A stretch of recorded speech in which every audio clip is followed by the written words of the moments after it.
Мұқағали Мақатаев, әке аманаты.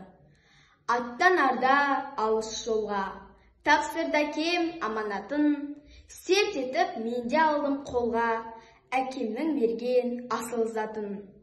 Сұстандырған суық лебі, соғыс жылы қыстың кезі, әкем сондай аймалап мені, аманат еткен мынау еді сөзі.